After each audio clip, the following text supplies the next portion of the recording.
Welcome. Today's course topic is Global Mobility 101. Let's begin a topic overview. After completing this course, attendees will be able to know the global mobility definition, environment and history, benefits and processes, key players and terms, operations and expenses, policy types, structure and development, compliance, audit, repayment and payroll, strategy, and technology. Now for who is this class for? People that would benefit from this class include human resource business partners, corporate mobility professionals, hiring managers, relocation management companies, and mobility service providers. Essentially, anyone that's involved in the mobility process, whether or not it should be on the service side or the receiving side. Global mobility is a very broad topic and there's a lot of different expertises within it. Because of this, we have broken it out into lessons to go through as much information as possible in this 101 level course. The first lesson, we will go through an introduction into global mobility. Lesson 2, we'll go through a definition of terms. This way we can understand more so of what we're talking about in later lessons. Lesson 3, the past, present, and future of mobility. Lesson 4, mobility policies, everything that it takes to develop them, structure them, and how they are delivered. Lesson 5, mobility benefits. These are going to be the benefits provided within those policies. Lesson 6, mobility operations and strategy. Finally, we'll conclude the course with a course project, creating an automation strategy for your mobility program. I will be your instructor for today. My name is Andrew Bruzzi. I'm the founder and CEO of Vendium Global. I'm an author in the mobility space with over 10 years of mobility experience. I also am a former expat, so I add in some personal experiences during the lessons today. So what is Vendium Global? Vendium Global is a global mobility and HR consultancy firm headquartered in Northwest Arkansas. We help medium to large corporate clients and relocation management companies in achieving what we refer to as mobility modernized. Mobility modernized is a culmination of the proper tools, processes, and technology to help move your employees as effectively as possible throughout the world. Let's begin Lesson 1, Introduction to Global Mobility. What is global mobility? Global mobility goes by a number of terms, and many of them you likely have heard before. Relocation, mobility, global talent mobility, all of these are used synonymously with the movement of talent globally. Our definition, to simplify this a bit, is the movement of talent from one area to another in order to fulfill a business or employee development objective. This means that even if it's within the same borders of a country, the term global mobility still applies. So how do companies use mobility? The first is scalability. Mobility allows organizations to move the right talent to the right place at the right time. Think about if you're opening up a new facility or starting a new team. Mobility allows you to staff that with the top talent that you can find. Next is consistency. Think of if you did not have a mobility program and you were trying to deliver benefits to employees that were moving. What about the ones that were moving for different reasons? Even though that we have so many different policies and programs to support people that are moving, the structure of the program allows us to be consistent. Next is compliance. When dealing with mobility, there are a number of compliance considerations that come to play. Some may be pay-related, real estate, tax, legal, immigration, and more. We have mobility programs in order to remain compliant with all of these factors because, back to the consistency factor, we have the structure to plan it. Lastly is going to be cost savings. Your talent expenses are likely one of the highest areas of spend that you have within your organization. By having a strong mobility program, you will reduce your attrition rates and ensure that you are leveraging as many efficiencies as you can while moving this talent globally. So, why do organizations have mobility programs? And why do they spend so much time and money on them? The first reason is talent attraction. To remain competitive in your quest for top talent, offering benefits to support the movement of new hires is an immediate value add. More mature programs offer the opportunity for employees to have global experiences and development. So the further that you are in your mobility journey, the better talent you will attract. Next is talent access. If your organization needs a certain skill set, global mobility is how you get them there. This could include staffing a remote location, sending someone to train a team, open a facility, or simply just filling open roles at your company headquarters. Talent development is a major driver of mobility by moving interns, having training centers, or developing your executives of tomorrow with global assignments. Mobility programs allow for the movement of knowledge and labor where you need it most. I often say that as mobility professionals, We deliver talent to the right place at the right time and for the right reason. Let's begin. Lesson 2. Definition of terms. Let's discuss the service providers that make the global movement of talent so impactful. While this isn't all of them, these are the primary names that you are likely to hear. The biggest players in the game are the relocation management companies, often abbreviated simply as RMC. They are the third-party service providers that manage all other service providers. Think conductors in a symphony. While not all organizations use RMCs, they certainly add value when involved. RMCs employ relocation consultants who are the primary contact for your employee during their move. RMCs will initiate service providers and ensure that they are performing to expectation. They also are responsible for the client relations with the corporation. This includes reporting and policy improvements. Next are the immigration providers. These are the specialists that handle the legal process of moving your talent across borders. After moving your talent across a border, they likely don't know where to get a driver's license, how to find housing, or really much of anything in the new local area. This is where destination service providers come in. These professionals act as the destination location expert to guide your employees seamlessly through the settling in process.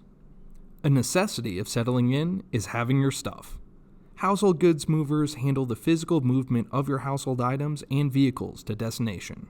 Lastly are the housing providers. These folks will find you temporary furnished accommodations while your household goods are in transit. They can also assist with helping you move into your new permanent home. While there are many mobility benefits, these are the terms that are not as intuitive as the others. Temporary housing, or also known as corporate housing, is the furnished accommodations that your employee stays in before either returning back to the origination location or moving into their new home.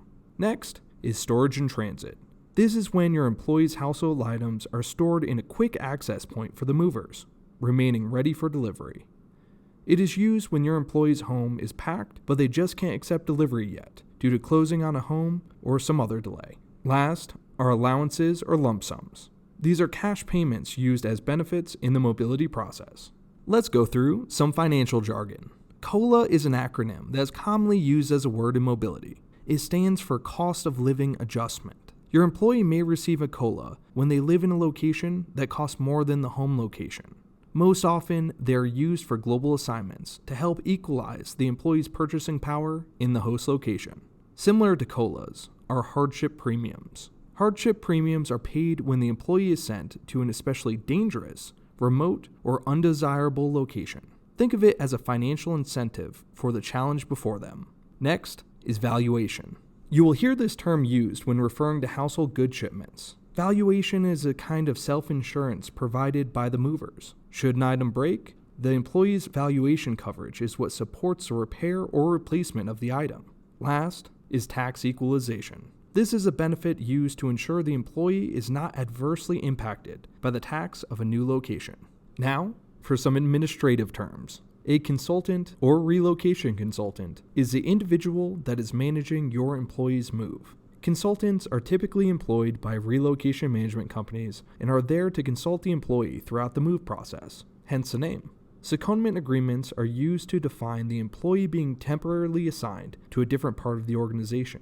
Most often, you'll hear these associated with European moves. Shadow and split payroll are terms describing the reporting of earnings while in another country. The home country will run these to ensure proper tax withholdings and pay reporting. Hypothetical tax, or hypotax, is what organizations use to show the employee what tax they likely would have paid if they hadn't gone on a global assignment. Now, surveys can refer to a couple of things in mobility. They may be the quality feedback medium that you're used to hearing them associated with, but also for employees' shipment. Prior to packing the household goods, the movers will perform a survey to determine the size of the truck, crew, packing materials, and cost of the shipment before they perform the action. Let's begin Lesson 3, Past, Present, and Future of Mobility.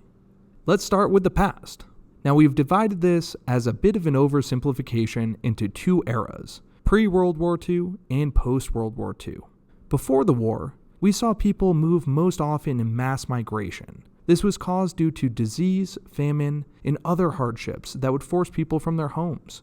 people would move for agricultural reasons. And around the turn of the century, we saw many people moving from farm to factory, chasing industrial jobs. Now, after the war, it was a time of prosperity for much of the Western world. We saw many single-income households, and urban and suburban living start to take hold. Relocation management companies began to emerge in the late 1970s. They had a strong emphasis on real estate and did not offer the same services that we so often recognize with them today until the 90s. So what does the industry look like today?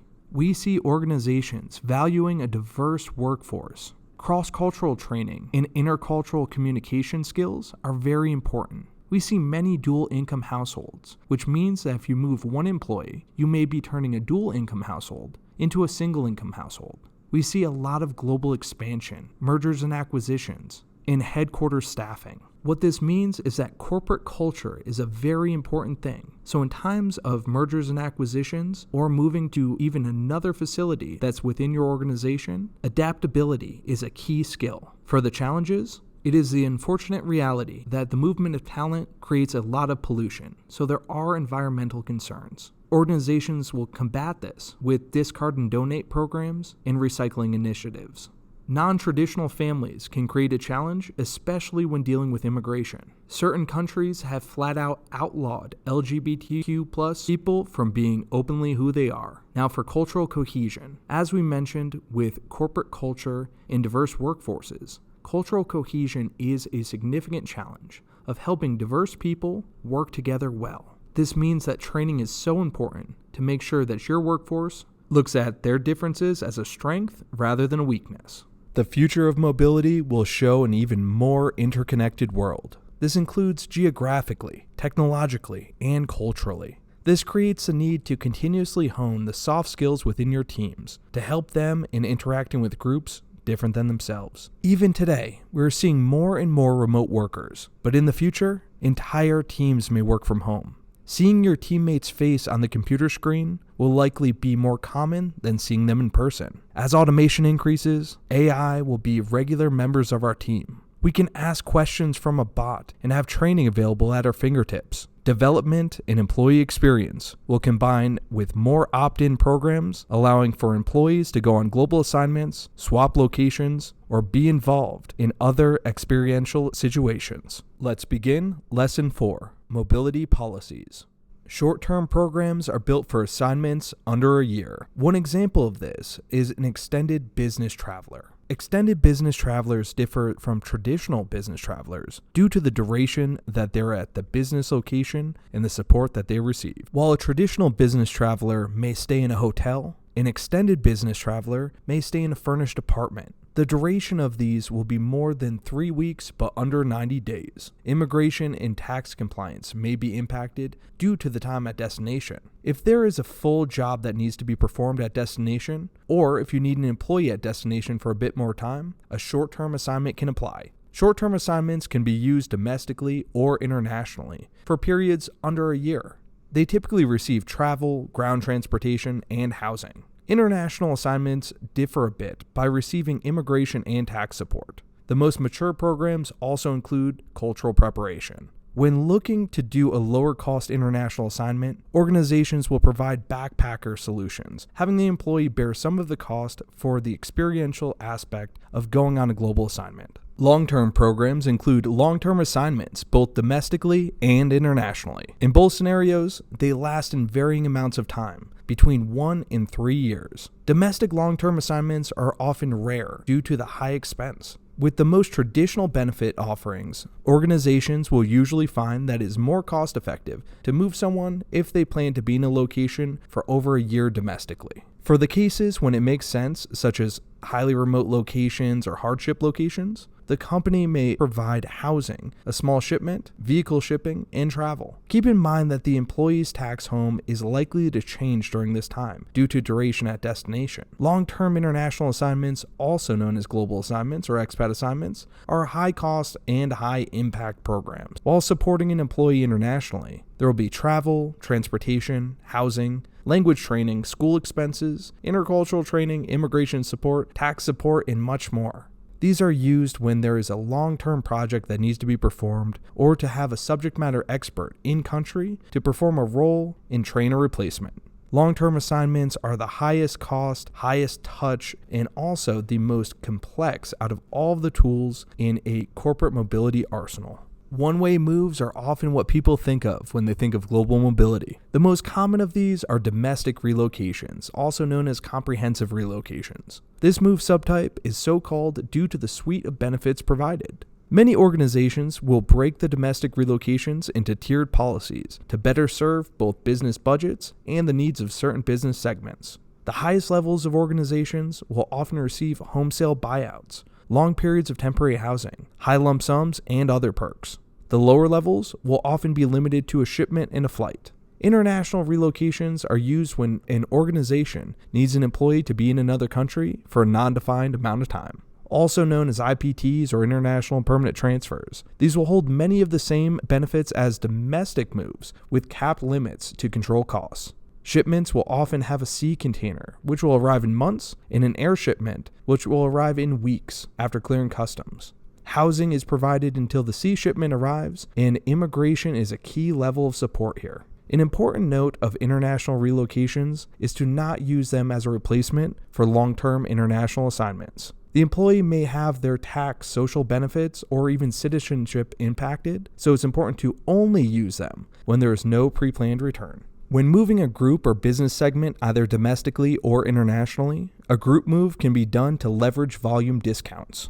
Lump sums are cash lump sum payments to support relocations. Lump sums are great for having fixed costs, but the organization does lose visibility to what the funds are being spent on. These should only be used domestically and with other support measures to ensure that your employees make informed decisions in spending their lump sum. Some organizations elect to use a managed lump sum to have a fixed budget when moving their population. The benefits of this are that you can have the same predictable spend, but now have visibility to what your employees spend their money on. This is higher touch with the effort to see where the funds are being used, but also effective to know in which areas you may need to improve. Since the benefits are the employee's choice, managed lump sums should only be used domestically. Similar programs are the menu and points-based policy types. This is when an employee can choose certain benefits from certain categories, or have a budget of points to spend on benefits costing varying amounts. The purpose of this subgroup is to allow for employee flexibility while having a somewhat controlled spend. When looking to have flexibility while ensuring that employees receive standard support, a Core Flex program is a great solution.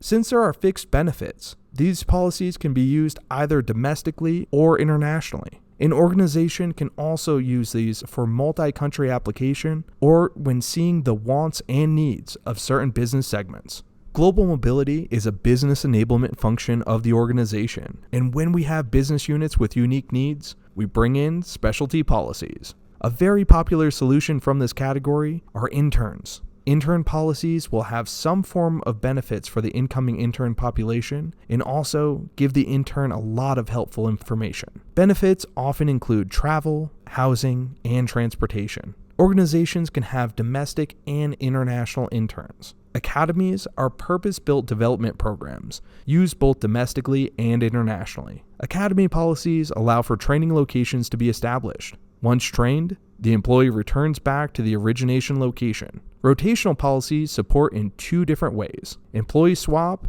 and rotation locations. Employee swap programs are often opt-in and allow the employee to trade physical locations and jobs with someone of a similar role. Rotation locations are when certain business segments have individuals or groups spend time in differing locations. This creates cost savings by leveraging long-term leases and consistent scheduling. Rotations apply both domestically and internationally. Commuters are used when the employee should be at destination but can't for whatever reason and commutes for a period of time. The key here is that their tax home is in the destination location, with the residence somewhere else.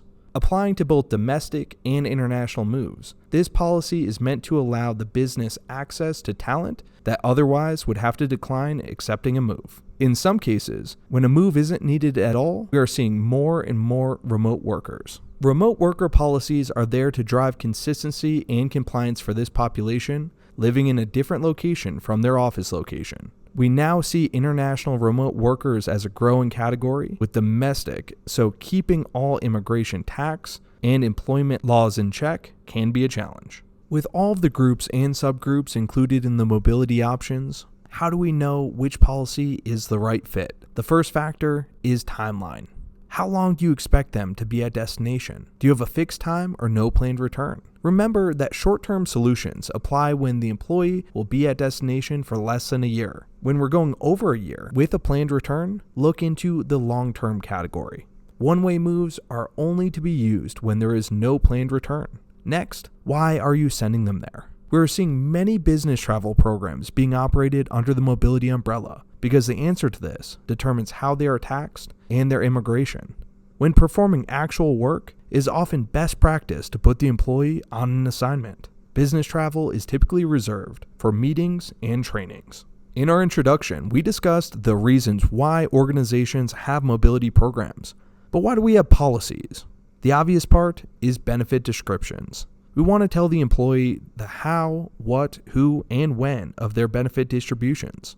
The how is related to process, so by informing the employee of timelines and roles, it eases their transitional stress. Important information can contain area information, compliance tips, information about the company, and much more. This is where you get into the delicate balance of providing concise and useful information that is still short enough for the employee to read. By putting all of this into a policy or handbook format, the employee receives a consistent message, so scalability is significantly improved. Policy structures often vary based on the organization and type, but they should contain the same basic informational categories. The first section is most often for important information. This is where you list who the policy applies to, for how long it applies, company information, timelines, and any other useful information. Many organizations will also include a welcome to the company letter to provide a bit of warmth in an otherwise cold instructional document. The benefit summary is also commonly referred to as benefits at a glance and is where the employee can have a quick reference guide to what mobility benefits they are to receive. This section eases the role of anyone consulting the employee on benefits and helps the leadership team with quick reference. When the employee needs details on process, qualification, or simply more information about their benefits, they may reference the benefit description section. This will be one or more paragraphs going into the who, what, when, and how of the benefits. Lastly is a repayment agreement. Some organizations use this separately, but we always advise to have it all in one document for ease of reference. A good repayment agreement can serve its normal function of protecting the company from loss while also affirming that the employee has read the policy and understands it. Now for a bit of fun. To know what a policy should contain, regardless of use or type, will make you do some algebra. The factors here are A, what type of policy is it? B, how long does it apply for? C, who does it apply to? D, what benefits are being provided? And E, how does the employee qualify? I often say that you can see what a company has been sued for by what is in their mobility policy. So, to make it simple, A plus B plus C plus D plus E equals a policy that will keep both the employees and attorneys happy. Let's begin Lesson 5, Mobility Benefits. Some of the highest impact benefits are in the service category. When employees have never moved before or are single, they tend to request higher cash lump sums. Those with some experience moving, however, know the value that services can bring. We will delve a bit deeper into each of these momentarily, but to first provide a bit of a high level. Pre-decisions are usually used for international assignments and moves to see if the employee would enjoy living in the destination location. Destination services help the employee and their family get settled into the new area. Family assistance is generally purpose-built for helping everyone in the household other than the employee. Cross-cultural training is there to help the employee and their family communicate, live, and work in the destination location. Immigration support is getting the proper visas and compliance paperwork to move them to the destination location. Tax helps with filing, reporting, and savings. Tenancy management is the housing support for the employee at the destination. And lastly, language training is where the employee is taught the work location's language to communicate more effectively. Losing an employee based off of a move or assignment is very costly to any organization, So to combat this, many organizations will provide pre-decision services to help make sure that the employee and their family are a good pairing with the destination. While there are no set benefits in this category, it is most often including education on the destination location and a trip to visit before the move or assignment begins. There are so many pieces of our lives that we take for granted, so pre-decision services are there to help the employee see if those things will still be possible in the destination. Recreation, places of worship, food, family life, security, all of these things and more create a work-life balance that we all seek. Without the destination being a fit, the move is bound to fail. Destination service providers act as a destination expert for the employee and their family. Often abbreviated to DSP, they will bring the employee around the destination location to set up bank accounts, enroll their children in schools, register with the local authorities, obtain a driver's license, and anything else that may help the employee get settled in. Picture the DSP as a living search engine and the place to direct any questions, starting with where do I or where is. Family assistance is an often overlooked benefit category, but can make such a significant impact in your employee experience. The three most stressful times in a person's life are death, divorce, and relocation. We want to be sensitive to the fact that the employee has a full family with them and isn't receiving the same support that they are in the new office. While the employee has the new friends and colleagues at the place of work, the family is adapting on their own. Family assistance is to ease the household transition as well, with benefits such as resume building, job search, coaching, and counseling. Getting a new job and working through the stresses of the transition will make the employee's spouse and family happy, more confident, and more comfortable in their new situation. In turn, your employee will appreciate the more stable home environment and their more happy family.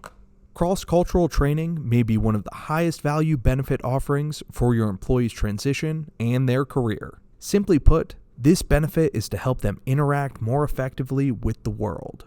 Cross-cultural training teaches intercultural communication skills. An example of this is, have you ever had a conversation with someone and have gotten frustrated because they just didn't seem to understand you? You may speak the same language, may be in the same location, but somehow there was a fundamental flaw in the messaging somewhere. This most likely could have been fixed with proper cross-cultural training. It teaches the employee how to communicate across diverse teams, make friends with people that are different than them, lead teams from varying backgrounds, and even perform better at their job. Knowing how different cultures negotiate and what not to be insulted by will help ease the stress of the transition and speed the time adapting to the new location. Immigration is a legal process for your employee to transfer to a new country. Prior to applying, you will have to answer the following questions to determine what type of visa that you need. First is, how long is the employee going to be at the destination? What is the purpose of their trip to the destination? Where are they going to be going to? And also, who is going? This question is asked because it could determine the type of visa needed. Are they an expert in a unique area? Are they traveling for missionary work? Or is it a student that's coming in for an internship? While sometimes complex, the immigration process can limit the tasks that the employee is legally allowed to perform, so it's important to get it right. Organizations often hire immigration firms that specialize in the process, which speeds the time of acceptance and ensures that all compliance is met. Global mobility tax is an expertise within itself. When determining the tax support benefits, it is important to know the duration that the employee will be at destination, where their tax home is, and what the role will be at destination. These three questions will show what support is needed in the filing and equalizing benefits. In some cases, the employee may be required to make multiple tax filings. When traveling abroad, tax equalization is there to make sure they don't need to pay more taxes than they would have at origination. Given the often complex nature of tax filings, tax benefits are there to support the employee in making sure that they meet all legal requirements in their filings and payments. Tenancy management is the housing support benefit category, there to assist employees with their housing needs. These needs will often include paying the rent, utilities on the property, arranging services such as repairs and upgrades, and lease management. This benefit category is almost always used exclusively for assignments and not moves. The ongoing support is there to alleviate a stressor from the employee while also ensuring that they are protected in an unfamiliar housing market. Language training is designed to give the employee, and sometimes their family, a basic command of the host country's language. We say basic because learning a language fluently can take many years of consistent practice. The goal here is for the employee to learn as much as possible before they arrive, and then continue to improve post-arrival. To determine the level of support, we must ask how long the employee plans to be at destination and who is going. Is this going to be a week-long business trip or a 3-year assignment? Is this just the employee or is their family going? What is the role of the employee and how much of the language will they need? Training can be web-based, through a classroom, private tutor, or through an immersion program. Web-based solutions are inexpensive, always available, but also less interactive. A step above that will be a classroom setting, where feedback can be in real time, but does require the employee to take some time away from work or their personal time. When in a hurry, a tutor can provide high-quality services with a flexible schedule. But when the command of the language is important and there is a high budget, immersion is the most effective. Immersion programs will have the employee spend one-on-one time with a language expert where they will simulate the employee living in the new country. Here, the employee will learn to speak, read, and even think in the new language. The most aggressive immersion programs will have the employee spend 1 to 2 weeks with the language expert, so from morning to night, they'll be truly immersed in the new language. Shipments can be in many forms. Locations, items, and timing all come into play. For moving personal items in the house, sea, ground, and air shipments provide the delivery methods. Pets take extra attention and are transported by specialty movers. In certain cases, motorcycles can be included within the household effects, but autos most often have separate movers as well. When not able to accept delivery, there are a number of storage solutions to meet the needs of your employees. To go a bit more into detail about the 3 modes of transport, let's start with sea. There will be 3 container sizes that most often come up with sea shipments: 20-foot containers, 40-foot containers, and 40-foot high cube containers, when you need just a bit more space than the standard 40-foot. With these dimensions, also consider the space that the packing materials take up. Shipping times can last from weeks to months for sea shipments. While at port, household goods shipments have the lowest priority for customs clearance and are subject to a fair amount of scrutiny. Due to the time and temperature at sea, contents may be unintentionally damaged. Strikes in shipping ports may cause further delays as well. Air shipments are the solution when employees need certain items faster. In longer-term programs, both an air and sea shipment are typically included. 2 of the most common container sizes include D, which is about the size of a large chest freezer, and an LDN, which is about double that. An air shipment can arrive in 1 to 3 weeks based on customs clearance. Delays and compliance issues may be caused by including prescription medications or other restricted items for the country. If anything is needed immediately, it is best practice to bring it in extra luggage. It is not uncommon to see an employee moving internationally with a dozen extra pieces of luggage with them. This way, they have the immediate clothes that they need, along with any personal effects that will ease in their transition. Many employees assume that air shipments will arrive just as sending a normal piece of mail, but this is unfortunately not the case. Delivery projections are always subject to change due to the variance in inspection times. Ground shipments are most commonly in 53-foot trucks within the US, but may vary globally. In certain cases, a 20 or 40-foot container will be transported on a truck or train. With ground transport, a larger shipment will actually speed delivery. Smaller shipments will be shared in a truck known as a co-load. Timing will be anywhere from a few days to a few weeks and can vary significantly when crossing national borders. Similar to sea and air, the biggest causes of compliance issues and challenges have to do with including restricted items. Failing to defrost a freezer will create moisture in a shipment. Food items can mold and damage the shipment as well. Accidental inclusion of restricted items can hold a truck at a weigh station. In all of these scenarios, it is essential for the employee to follow the instructions of the shipping company to ensure a timely and compliant delivery.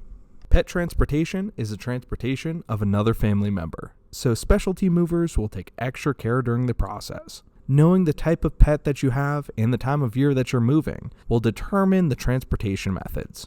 In some cases, the option of ground or air may be a factor. Ground takes a bit longer, but is safer for more sensitive animals. When moving internationally, a quarantine period may be needed. This can be a tough time for the employee, as quarantines may be a month or more where they are separated from their pet. This quarantine time is to ensure that the animal has been vaccinated appropriately and does not have any communicable diseases.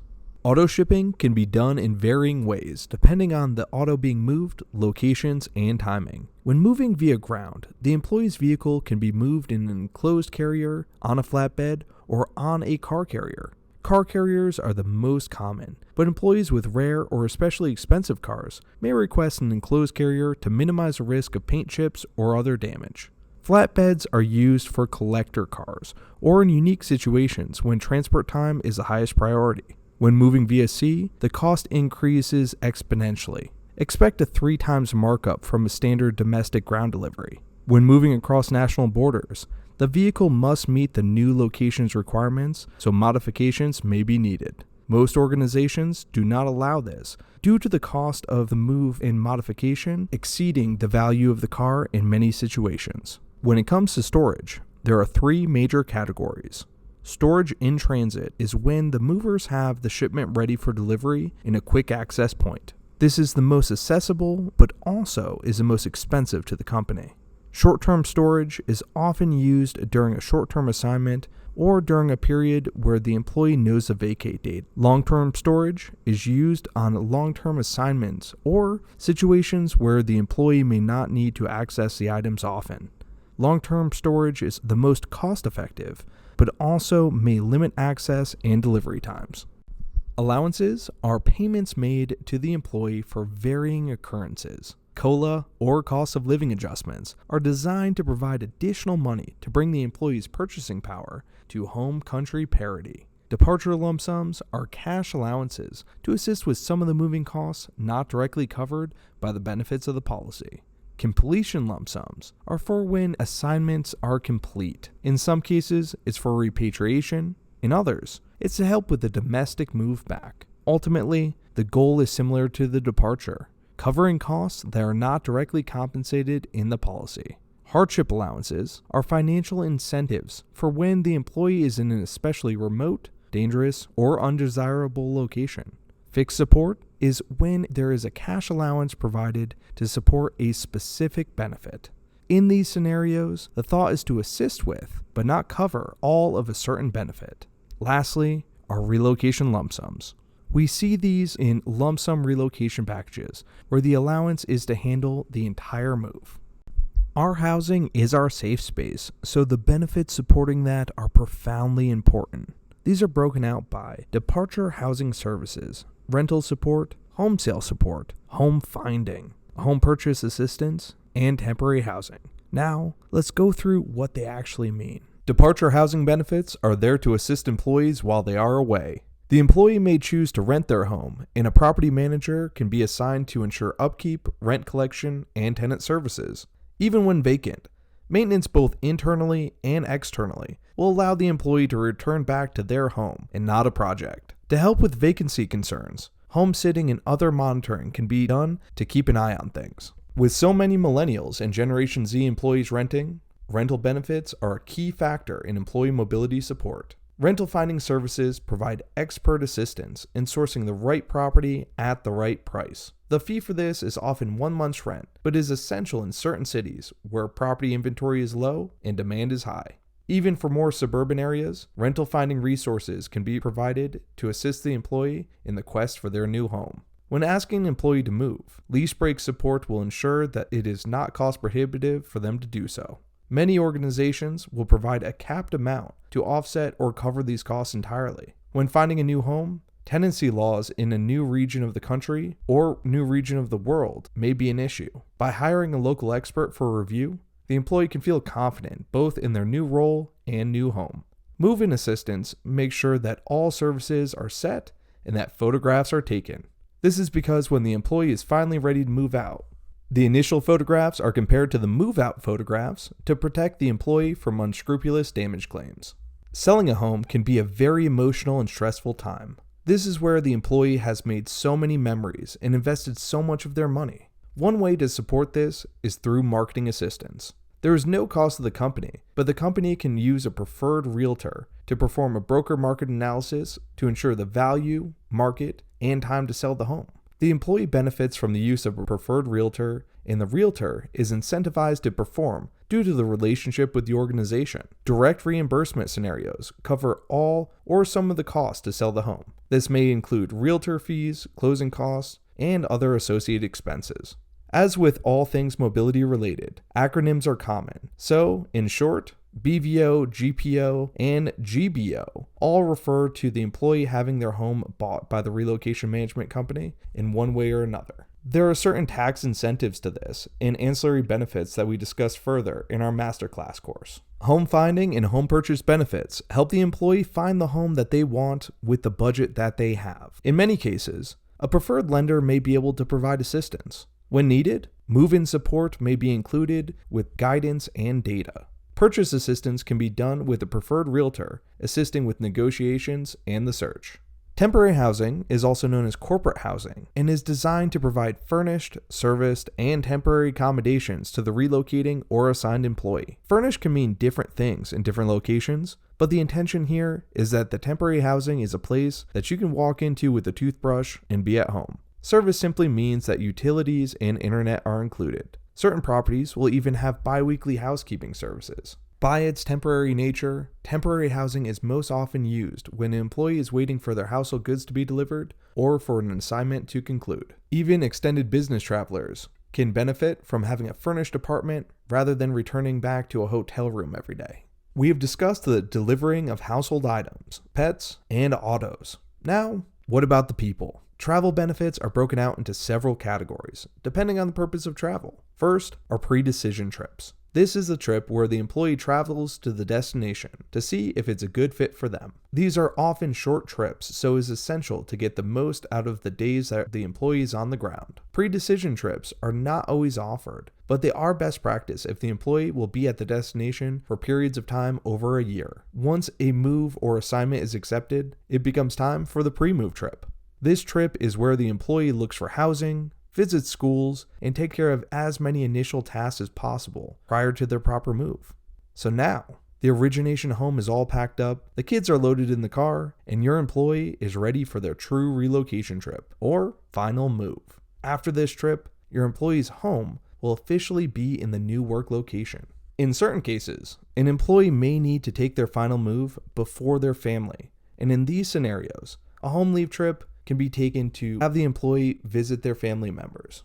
They also are used on assignments, so the employee can visit the home location and not become disconnected while away. Once an assignment concludes, a home leave trip will be one-way travel back to the home location. This is also known as repatriation travel. While on assignment in a hardship location, certain companies will provide rest and relaxation trips to have the employee decompress for a bit on a kind of company-sponsored vacation. When things get really bad, such as civil unrest, severe weather, or other potential harm to the employee, an evacuation trip may be needed. These are rare, but should be planned for the just-in-case scenarios. Now, any of these trips can be taken either by air or ground travel, depending on the distance that they're traveling and where they're traveling to. Let's begin Lesson 6, Mobility Operations and Strategy. Global mobility operations is the symphony of many roles working together to ensure success, but here are the major ones. The relocation management company acts as the conductor and arranges all of the services and benefits for the employee.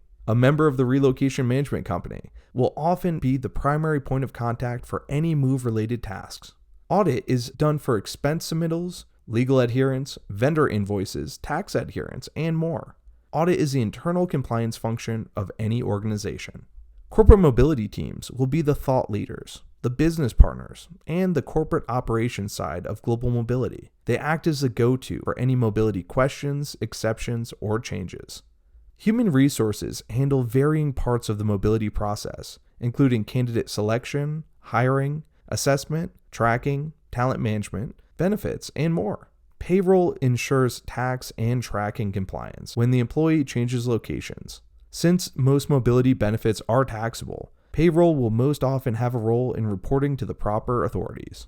Technology in mobility is still in its infancy, but beginning to emerge with more automation.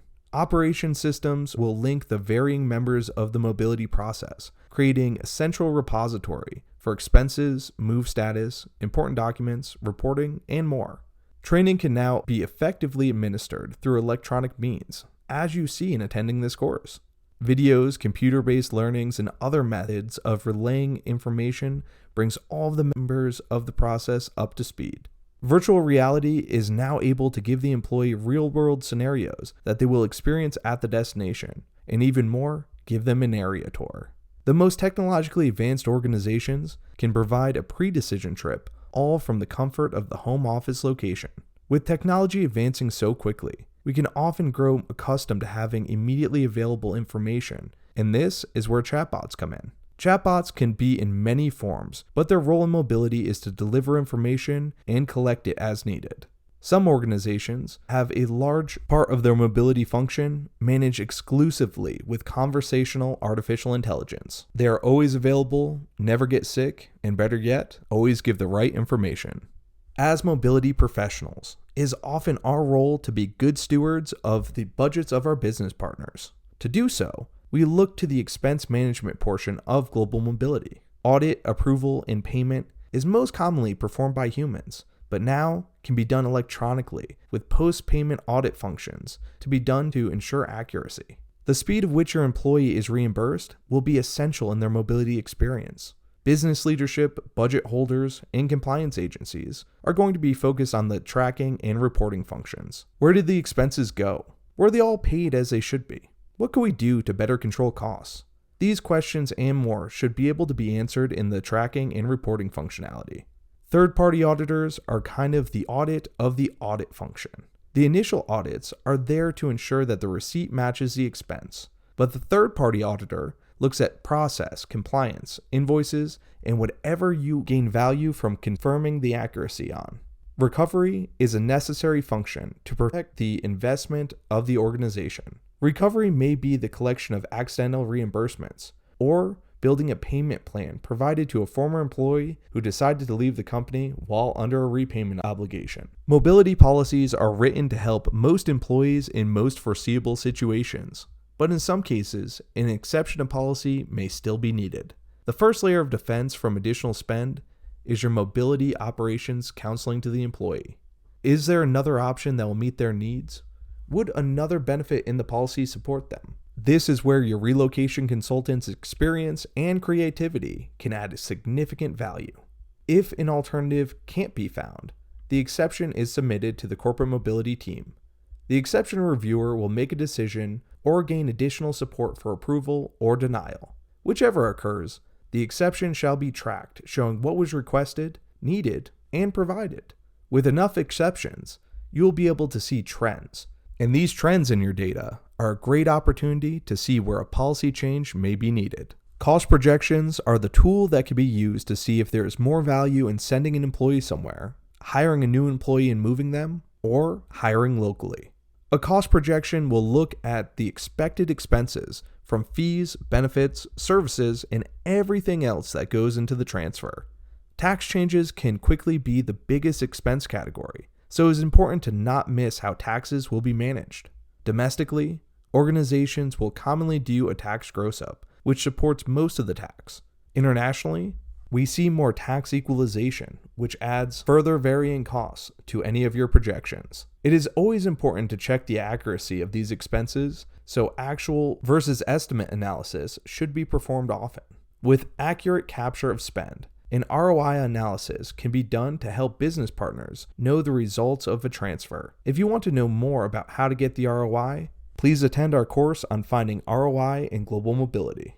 Relocation management companies make their money in a few different ways. Management fees tend to make relocation management companies seem like they are philanthropic organizations. This is because an RMC will manage a move or assignment for as low as a few $100s. This is because the management fees are not typically the primary source of income for a relocation management company.